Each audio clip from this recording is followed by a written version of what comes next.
자, 오늘 아침에 KB금융이 실적을 내놨는데요. 서프라이즈, 호실적이 나오긴 했습니다. 그리고 또 이제 나머지 금융 섹터들은 또 어떨지. 시장이 이제 2200선 위에 올라왔기 때문에 아직은 또 더 올라갈 거라는 것이 중론이긴 합니다. 오늘은 좀 조용하지만. 그래서 이렇게 시장의 화랑을 보이면은 증권주도 같이 또 관심을 받겠죠. 오늘 증권주 미리 한번 점검을 해보도록 하겠습니다. 지금 증권주를 미리 사둬야 되는지. 대신증권 리서치센터 증권보험은행까지 커버하는 애널리스트입니다. 박혜진 연구원 자리했습니다. 어서 오십시오. 안녕하세요. 네. 자, 뭐 밀짚 모자는 겨울의 사랑인가요? 맞죠? 모르겠는데요. 갑자기 밀짚 모자를 언제 사야 되지? 막 이 생각을 하느라고. 하여튼 미리 준비하라는 뭐 계절성을 떠나가지고 그런 얘기일 것 같은데 앞서 저희 이제 막 다루다가 이제 아직은 여름 하절기인데 경동 보일러를 이제 뭐 얘기하셔서 미리 준비하는 의미에서 증권주를 이제 좀 미리 보자 의미죠. 유동성이 그야말로 뭐 지금 넘쳐난다. 유동성 환경 뭐 이런 것들을 이제 공중파 보도도 그렇고 많이 얘기를 하니까 금융시장에 증권사들 2분기 실적도 사상 최대 이렇게 기록이 될 것 같습니까? 어떨까요? 네, 아마 다들 잘 아실 텐데요. 거래대금이 6월 15일을 30.5조 원을 기록을 했습니다. 6월 15일? 네. 지난 6월 15일 30.5조 원을 기록을 했고요. 일간거래. 일간 거래 기준이고 뭐 사상 최대입니다. 지금 사상 최대인 게 계속 경신이 되고 있어서 네. 지금 사실 유동성으로 실적을 끌어올리고 있거든요. 증권사들은. 그래서 2분기 실적은 사상 최대일 수밖에 없을 것 같고 그리고 또 한 가지가 1분기에 저희가 사실 코비드 여파로 평가 손실 같은 게 굉장히 많이 났었잖아요. 네. 그게 2분기에 이제 고스란히 다 회복이 되면서 그거 플러스 거래 대금 요 여파로 증권사들 2분기 실적이 굉장히 좋을 것으로 예상이 됩니다. 네. 그러니까 증권사들 실적은 근데 매해년마다 조금 반복되지만 상고하저. 네. 연초에 조금 반짝하다가 뒤에 떨어지나요? 네, 의미가? 보통 그런 패턴을 가지고 있습니다. 우리가 상고하저라고 하는데 사실 금융사 중에서 증권사만큼 그 인센티브 요인이 큰 업종이 없습니다. 그래서 보통 상반기에 실적을 밀어서 조금 집중하는 경향이 있거든요. 그래서 원래 이제 상반기에 실적이 좀 아웃퍼폼을 하고 하반기로 갈수록 약간 좀 힘을 잃는 그런 모습을 보여주는데 네. 올해는 좀 다르죠. 왜냐하면 1분기 실적을 거의 이제 버리다시피 했으니까요. 그래서 올해는 아무래도 2, 3분기가 연중 고점이지 않을까 그렇게 전망을 하고 있습니다. 네. 예년과는 좀 다른 패턴이 코로나 때문에도 증권사의 그 수익성도 달라질 수 있다 이 얘기네요. 네, 맞습니다. 그러니까 반복적인 패턴이었던 연초에 반짝했다가 하반기에 쭉 내려가 이게 아니라 오히려 상저하고 어떻게 보면 연중에 이제 가장 높고, 네네. 그래요.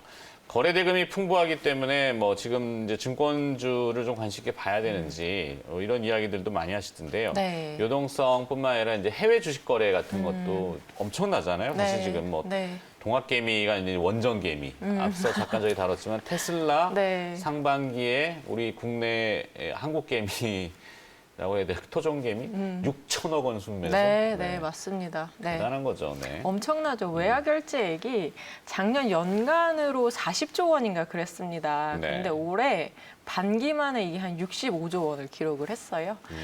해외 주식에 대한 관심도 엄청나게 높은데 근데 이제 앞서 질문하신 거래 대금만으로 이 증권주를 사야 하나. 근데 제가 이제 사실 증권 업종 자체를 이제 거의 10년째 보고 있는데 네. 거래 대금이라는 건 약간 모래성 같은 거잖아요. 그러니까 언제 꺼질지 모른다. 지금 파티가 계속되고 있지만 이게 언제까지 갈지 모른단 말이에요. 그렇게 네. 본다면 우리가 조금 내년 조금 중기적인 관점에서 이제 증권주를 사는 논리가 필요한데 그 이제 첫 번째가 아까 말씀하신 해외 주식 쪽 성장입니다. 우리나라 주식 시장, 그러니까 전체 세계에서 우리나라 주식 시장이 차지하는 비중이 한 2%밖에 되지 않습니다. 네. 해외 주식 성장은 어떻게 보면 큰 흐름이고요. 요번에 이제 세법 개정안이 나왔는데 이제 양도소득세를 부과하지 않습니까? 20%. 그렇게 되면 이제 주요 선진국들 자본 이득 세율이랑 차별화가 되지 않습니다. 그렇다고 본다면 이제 해외 주식으로의 유입이 조금 더 가속화될 것 같고요. 네. 좀 그런 논리로 봤을 때 이제 그쪽에 유망한 증권사를 사는 게 아무래도 거래대금 플레이보다는 조금 더 확실하고 안정적인 투자가 아닐까 그렇게 좀 판단을 하고 있습니다. 해외 증권사? 아니요. 그 해외 주식 거래 비중이 높은 국내 증권사. 해외 네. 주식 거래 비중. 대신증권도 높지 네. 않나요? 저희도 뭐 높은 편입니다. 네. 해외 주식 이렇게 주목하는 이유, 뭐 어떤 이유가 있을까요? 뭐 마진이 높은 마진이 높죠, 아무래도. 증권사 입장에서 아니면 개인 투자자 입장에서? 증권사 입장입니다. 증권사 입장에서 네. 중개하는 이 수수료의 마진이 중개 수수료 높다는. 마진이 높죠. 왜냐하면 기본적으로 환 수수료가 부과가 되잖아요. 그렇죠. 그러니까 국내 지금 브로커리지 수수료 마진 평균이 5bp가 이제 채 안 됩니다. 네. 너무 낮은 수치죠. 근데 이제 해외 주식 거래는 미니멈 0.05%. 그렇죠. OBP. 네. 근데 해외 주식 거래는 이게 지금 아직 20bp를 상회를 하는 수준입니다. 그러니까 아직 4배나 더 높은 상황이고 그렇죠. 뭐 근데 마진뿐만 아닐 겁니다. 이게 시장이 성장하는 속도가 국내랑 완전히 달라요. 제가 아까도 외화 결제 금액 말씀을 드렸지만 네. 이게 지금 YOY로 180% 정도 증가하는 성장률이거든요. 그래서 그쪽이 아무래도 앞으로 이제 만약에 브로커리지를 본다면 조금 유망한 쪽이 되지 않을까 그렇게 판단을 하고 있습니다. 네. 하여튼 해외 주식에 대한 관심이 굉장히 뜨겁습니다. 뭐 저희도 간간히 이제 해외 주식들 뭐 굵직한 것들을 이야기하지만 자 그렇다면 해외 주식 비중이 높은 증권사는 어디인지 과연 조금 궁금하긴 합니다. 대신증권도 높다고는 하셨는데 네. 이제 자사시니까 조금 네. 꺼리시는 것 같고 네. 다른 타사 그러니까 냉정하게 증권주만 분석하는 입장에서 네, 애널리스트 맞습니다. 입장에서 네. 그러니까 증권주를 이렇게 일렬로 좀 세워본다면 해외 주식 거래 비중이 가장 높은 회사는 미래에셋대우고요. 미래에셋대우. 미래에셋대우가 이제 전체 브로커리지에서 해외 주식 비중이 차지하는 게 한 27% 가량 됩니다. 네. 그리고 그 뒤이어서 이제 삼성증권인데 삼성증권이 아마 한 16%인가 17% 정도 될 거예요. 그러니까 1위권사랑 아직은 좀 격차가 있는 편이고 그리고 좀 유의미한 게 뭐냐면 미래에셋대우가 이번 1분기에 전체 브로커리지 수수료 수익 중에 해외 주식이 차지하는 부분이 이제 30% 가까이 올라오기 시작했습니다. 네. 그리고 이제 여기 도표에서도 보이지만 예탁자산, 그러니까 해외 주식 예탁자산 규모 추이가 그냥 매년 늘어나요. 매년 성장을 하고 있고 작년 연말에 이제 8조 원으로 마감을 했는데 제가 알기로 이번에 2분기 6월 말 기준으로 11조 원을 상회할 전망입니다. 그래서 이제 그쪽에서 그러니까 미래에셋대우가 투자 포인트를 그것만 갖고 있는 건 아니지만 그쪽에서 이제 가장 유망한 회사가 미래에셋대우라고 좀 보고 있습니다. 그렇군요. 자, 그렇다면은 이 미래에셋대우의 IMA는 어떤 의미인지 용어가 좀 어려워서 좀 풀어주시면 되겠고 신사업 진출 상황 이것도 이야기해 주시죠. 네, 그러니까 IMA가 이 신사업 쪽인데요. 종합투자 네, 계좌. 맞습니다. 예, 종합투자 계좌이고 IMA는 우리나라에서 그냥 최초로 벌이는 사업이라고 보시면 돼요. 자기 자본 8조 원 이상의 증권사만 신청을 할 수가 있고요. 그렇게 된다면 우리나라에서 자격이 되는 회사는 미래에셋대우밖에 없습니다. 근데 이게 이제 뭐 다른 증권사들도 증자를 해서 쫓아오면 되지요라고 할 수 있으시겠는데 네. 아직까지 자기 자본에 대한 격차가 엄청나게 많이 나고 있어요. 미래에셋대우 자기 자본이 이제 10조 원을 상회할 예정이고요. 2위권사가 제가 알기로는 이제 한국금융지주 정도 될 것인데 한국금융지주가 이제 5조 후반대? 그래서 한 4조 원의 갭이 아직까지는 존재를 하고 있습니다. 네. 근데 이 IMA라고 하는 종합투자 계좌라는 게 뭐냐면 그렇죠. 이 아직- 아이사는 많이 들어봤는 것 같은데. 네네. 처음에 그 2014년에 그 증권시장 활성화 방안 중에 하나 나온 그 대책, 정책인데 발행어음이랑 같이 나왔던 이게 사업입니다. 네. 근데 발행어음은 다들 잘 알고 계실 거예요. 발행어음이라는 게 이제 자기 자본의 2배까지 채권을 단기 그 저금리로 조달을 해서 그걸로 이제 투자를 하는 건데 이 IMA는 조금 개념은 다릅니다. 근데 레버리지를 거의 무한대로 쓸 수 있다는 일단 장점이 있고 고객의 신탁 계정을 무한대로 받아서 그게 이제 그러니까 증권사 자금이랑 섞어서 이제 레버리지 투자를 할 수가 있게 되는 거죠. 그래서 가령 예를 들어서 이제 이거를 근데 원금은 보전해야 되는 상품입니다.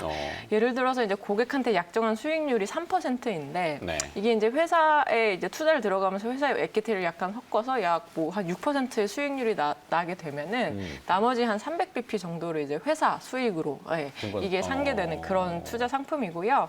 근데 이게 제가 아직까지 개념만 설명해 드린 거지 사실 우리나라에서 아직 시작해 보지 못한 사업이기 때문에 세부 네. 가이드라인이 아직 나오지는 않았습니다. 근데 어쨌든 신탁 계정을 좀 레버리지 비율에 상관없이 무한대로 좀 할 수 있다는 게 굉장한 강점이라고 보시면 될 것 같습니다. 복잡하긴 하지만 결국에는 수익을 추구하는. 그러니까 해외 거래의 네. 그 방점이 아까 있는 것 같은데 네. 뭐 약간 FICC 개념보다는 요즘 뭐 주식도 있지만 커머더티나 아니면 FX 거래도 또 네. 하시는 분들이 많잖아요. 그쪽이랑은 조금 개념이 다르고요. 이렇게 보시면 돼요. 그러니까 그 투자를 하는데 일단 제한이 있습니다. 기업금융에 반드시 70%를 써야 되고요. 부동산 투자는 30% 이상을 할 수가 없게 됩니다. 네. 그러니까 지금 증권사들이 하고 있는 뭐 부동산 PF라든지 기업 여신 이런 거를 이제 고객의 그 신탁 자산으로 이제 투자를 해서 수익률을 돌려주는 그런 구조지요. 근데 뭐 말씀하신 대로 트레이딩 거래도 얼마든지 가능은 합니다. 다만 이제 이 고객의 원금을 보전해야 되는 뭐 그런 게 있기 때문에 네. 트레이딩은 아무래도 약간의 원금 손실 좀 부담이 있잖아요. 근데 네. 그거 어쨌든 증권사 재량입니다. 불가능한 일은 아닙니다. 그렇죠. 네. 질문 순서 다 했는데. 미래에셋대우 이제 박현주 회장이 제가 22년 전에 1997년 IMF 이후에 네. 압구정동에서 같이 이제 같은 건물에 근무한 적이 있어서 같은 회사는 아니고 지금 벌써 미래에셋대우가 저렇게 그 자기 자본 비중을 늘려서 네. IB 쪽으로 나가야 네. 되는. 네. 진정한 IB들이 좀 탄생을 했으면 좋겠는데, 근데 이제 호실적이 이렇게 증권사마다 금융사마다 나와도 시장 평가는 굉장히 냉정하죠. 좀 네, 등한시되고 있어요. 네, 맞습니다. 그렇다고 이제 기관 투자자나 아니면은 해외 투자자들이 또 뭐 들어와서 국내 로컬을 관심 있는 건 아니고 네. 어떨까요? 좀 전망이 증권주를 좀 관심을 가져도 되느냐는 타이틀이기 때문에 네. 서서히 좀 올려봐도 되는지. 아마 근데 아시는 분들은 아실 거예요. 지금 증권주 좀 상당히 많이 상승한 상황이고요. 네. 근데 이제 제가 이 보고서를 낸 취지는 뭐냐면 이제 코로나 때 증권주가 한 50% 정도 급락을 했고 네. 사실은 다른 금융주에 비해서 거의 그 하락분을 다 지금 회복을 한 상황입니다. 그러니까 거의 코비드 이전 상황까지 주가가 올라와 있는 상황인데 네. 그렇다면 여기서 추가적으로 증권주를 더 매수를 해야 되느냐에 대한 고민을 좀 담은 자료이고요. 네. 근데 저는 일단은 담으셔야 된다라는 입장입니다. 근데 다만 아까 말씀드린 것처럼 거래대금 플레이는 좀 아닌 것 같고요. 증권주를 담 때 좀 더 확실하고 중기적인 논리를 가진 회사를 사시는 게 아무래도 조금 더 안전하다 이런 입장이고 그래서 네. 저는 이제 제 커버리지 순으로는 미래에셋대우, 한국금융지주, 키움증권 이런 순서대로 지금 추천을 드리고 있습니다. 네. 미래에셋대우는 아까 해외 시장 성장뿐만 아니고 IMA도 말씀을 드렸지만 미래에셋대우가 지금 최근 자사주를 엄청나게 사고 있어요. 1,080억 원 규모의 자사주를 지금 매입을 하고 있는데 이게 제가 알기로는 9월 말에 이제 마감이 될 겁니다. 그러니까 지금 수급적으로도 굉장히 유리한 상황인 거죠. 그리고 또 하나 말씀을 드리자면 네. 이 IMA 사업 진출이 가능했던 근본 기저가 뭐냐면 공정위 조사 결과였습니다. 이 공정위 조사 결과가 3년 동안 끌었던 굉장히 지지부진한 그래서 그동안 미래에셋대우가 모든 신사업을 진출하지 발목을 못했던 잡혔었던 부분이. 맞습니다. 그런 거였고 사실은 처음에 이제 그 공정위 조사 결과가 끝났다. 그리고 이제 뭐 몇몇 언론 보도에서도 약간씩 나왔지만 그때 좀 검찰 고발까지도 갈 수 있는 최악의 상황을 저희가 우려하고 있었습니다. 근데 사실 이제 결과 자체는 회사가 생각하는 이제 최상의 시나리오로 이제 나왔고요. 이제 모든 좀 불확실성이 해소가 된 겁니다. 사실 이런 지배구조나 공정위 조사 이런 것들 때문에 미래에셋대우가 그동안 디스카운트를 받았던 것도 네. 많이 있었거든요. 그래서 이제 뭐 불확실성이 해소되면서 그런 면에서 이제 조금 미래에셋대우가 프리미엄을 받아도 되지 않나 그런 면에서 좀 추천을 드리고 있습니다. 네, 탑픽으로 미래에셋대우. 네. 아, 이 질문을 다른 거 하려고 했는데 IPO 여쭤보려고 했는데 시간이 다 돼버렸네. 네. 네, 사실 뭐 빅히트나 아니면은 뭐 네. 카카오 게임즈 이런 주관사들 한번 여쭤보려고 했는데 아, 네, 네. 시간이 다 됐어. 네. 다음에 한 번 더. 알겠습니다. 좋습니다. 자, 증권주 오늘 이슈 잠깐 들어봤고요. 대신증권 리서치 센터 증권보험 애널리스트 박희애진 연구원이었습니다. 고맙습니다. 감사합니다.